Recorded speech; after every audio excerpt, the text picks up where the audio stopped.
গ্যাসের চুলায় ওভেন ছাড়াই বানিয়ে নিতে পারবেন মাত্র 2-3টি আলু দিয়ে পুরে ভরা তুলতুলে নরম এই নাস্তা। সকাল বিকেলের নাস্তায়, টিফিনে বা লাঞ্চ বক্সও দিতে পারবেন। সারাদিন বাইরে থাকলেও নাস্তাটি একদম তুলতুলে নরম থাকবে আর খেতে হবে অসম্ভব মজার। নাস্তাটি তৈরি করার জন্য প্রথমে আমি এখানে কয়েকটি আলু সিদ্ধ করে নিয়ে আলুগুলোকে ম্যাশ করে নিব। আলুগুলো ম্যাশ করে নেওয়া হয়ে গেলে এখন চুলায় প্যানে দিয়ে দিচ্ছি পরিমাণ মতো তেল। তেলটা গরম হয়ে গেলে আমি এখানে দিয়ে দিচ্ছি 1/2 চা চামচ পরিমাণ সরিষা, 1/4 চা চামচ পরিমাণ আস্ত জিরা। এখন জিরা আর সরিষাটাকে একটু ফোড়ন দিয়ে নিয়ে আমি এর মধ্যে দিয়ে দিচ্ছি পেঁয়াজ কুচি। পেঁয়াজ কুচিটাকে একটু ভেজে নিয়ে এর মধ্যে দিয়ে দিচ্ছি স্বাদ মতো লবণ। দিয়ে দিচ্ছি এখানে 1/2 চা চামচ পরিমাণ আদা ও রসুন বাটা। দিচ্ছি এখানে স্বাদ মতো কাঁচামরিচ কুচি। এখন এগুলোকে একটু ভেজে নিব যাতে করে মশলার কাঁচা গন্ধটা চলে যায়। এই পর্যায়ে দিয়ে দিচ্ছি সামান্য হলুদের গুঁড়া, স্বাদ মতো লাল মরিচের গুঁড়া, 1/2 চা চামচ পরিমাণ জিরার গুঁড়া, আর দিয়ে দিচ্ছি এখানে একটা টমেটোটাকে ছোট টুকরো করে কেটে দিয়েছি। আর এখানে ম্যাশ করে রাখা আলুগুলোকে দিয়ে দিচ্ছি। এখন ম্যাশ করে নেওয়া আলুটাকে দিয়ে মশলার সঙ্গে কিছুক্ষণ ভেজে নিব। ভেজে নেওয়া হয়ে গেলে এখন চুলাটাকে বন্ধ করে দিয়ে পুরটাকে ঠান্ডা করার জন্য একপাশে রেখে দিচ্ছি। নাস্তাটি তৈরি করার জন্য একটা বাটিতে নিয়ে নিচ্ছি 1 কাপ পরিমাণ আটা। আপনারা এখানে আটা বা ময়দা যে কোনোটা ব্যবহার করতে পারবেন। এরপর দিয়ে দিচ্ছি এখানে 2 টেবিল চামচ পরিমাণ গুঁড়া দুধ।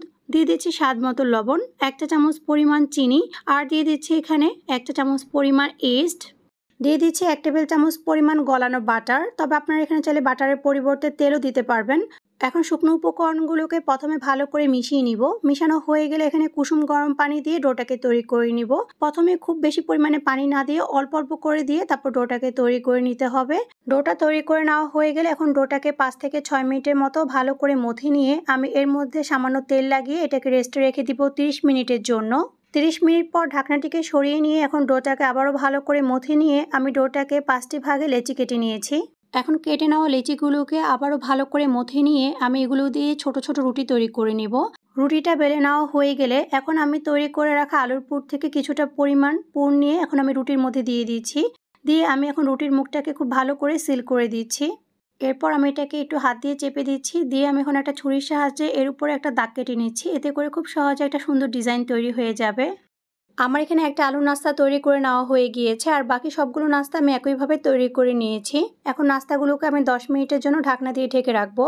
10 মিনিট পর আমি এখন নাস্তাগুলোকে ভেজে নিব। আর এর জন্য চুলায় প্যানে পরিমাণ মতো তেল গরম করে নিয়ে আমি এখন নাস্তাগুলোকে দিয়ে দিচ্ছি।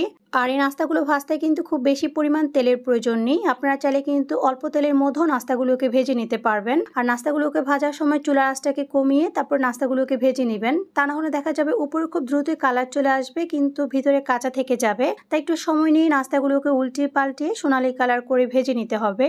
অনেকেই আছেন যারা বেকিংটাকে ঝামেলার মনে করেন কিন্তু পাউরুটি দিয়ে নাস্তা বানানো খেতে ভীষণ ভালোবাসেন। তারা চাইলে কিন্তু খুব সহজেই ঝটপট এভাবে পাউরুটি দিয়ে নাস্তা বানিয়ে নিতে পারেন। এভাবে চাইলে কিন্তু আপনারা বনরুটিও তৈরি করে নিতে পারবেন। এই নাস্তাটি তেলে ভাজা হলেও খাওয়ার সময় কিন্তু একটুকু মনে হবে না যে এটা তেলে ভাজা। এটা খেতে হয় অসম্ভব মজার। এখন আমি এটাকে আরো টেস্টি করার জন্য উপরে সামান্য বাটার ব্রাশ করে দিচ্ছি। তবে এটা অপশনাল, আপনারা চাইলে এটা বাদও দিতে পারবেন। নাস্তাটি কিন্তু বাচ্চারা খেতে অনেক বেশি পছন্দ করে কারণ এটা খেতে হয় অনেক বেশি তুলতুলে নরম। আশা করছি আজকের এই সহজ নাস্তা রেসিপিটি আপনাদের কাছে ভালো লাগবে। রেসিপিটি ভালো লেগে থাকলে অবশ্যই আপনাদের ফ্রেন্ডস ও ফ্যামিলির সাথে শেয়ার করবেন। আর এরকম আরো অনেক সহজ ও মজার রেসিপি দেখার জন্য অবশ্যই পেজ ও চ্যানেলটিকে ফলো দিয়ে সাথেই থাকবেন।